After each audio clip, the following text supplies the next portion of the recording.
1000 kilometre தாண்டி 120 மரபு காய்கறி விதைகளோட இப்ப நம்ம மகாராஷ்டிரா வந்திருக்கோம். வணக்கம், நான் உங்கள் தாயகம் விஜய். தாயகம் எதிர்காலத்திற்கான மரபு விதைகள்.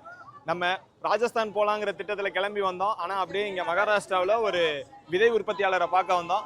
அந்த விதை உற்பத்தியாளரை பார்க்க வந்தபோது இங்க பிரபலமான மாட்டு சந்தை அப்படின்னு சொல்லிட்டு கொண்டு வந்து சுத்தி காமிச்சாரு. நிறைய மக்கள் வருவாங்க, நீங்க உங்கள்ட்ட இவ்வளவு தூரம் பயணப்பட்டுட்டீங்க, டிஸ்பிளே பண்ணுங்க அப்படின்னு சொல்லியிருந்தாரு. அப்போ நம்ம இந்த மாதிரியான ஒரு ஏற்பாடோட இங்க டிஸ்பிளே பண்றதுக்கு தயாராயிட்டோம். அடுத்த 4 நாட்களுக்கு நவம்பர் 4ஆம் தேதி வரைக்கும் இந்த நிகழ்வு நடக்க போகுது. கிட்டத்தட்ட ஒரு 50,000 மாடுகள் இடம்பெறும் அப்படிங்கிறாங்க. 2 லட்சத்திலிருந்து 5 லட்சம் மக்கள் வர இருக்கிறாங்களாம். அதுவும் குறிப்பா விவசாயிகள் அதிகமா வருவாங்க அப்படிங்கிறாங்க. நாட்டு மாடு இனங்கள் நிறைய வருது. ஒரே வகையை சார்ந்த கிட்டத்தட்ட இப்ப இது வரைக்கும் இன்னைக்கு தான் முதல் நாள் துவங்குது. ஒரு 5000 10,000 மாடுகள் உள்ள இருக்கும். ஒரு மிகப்பெரிய 10-15 பரப்பளவு ஏக்கர் நிலப்பரப்புல இங்க மாட்டு சந்தை நடந்துட்டு இருக்கு.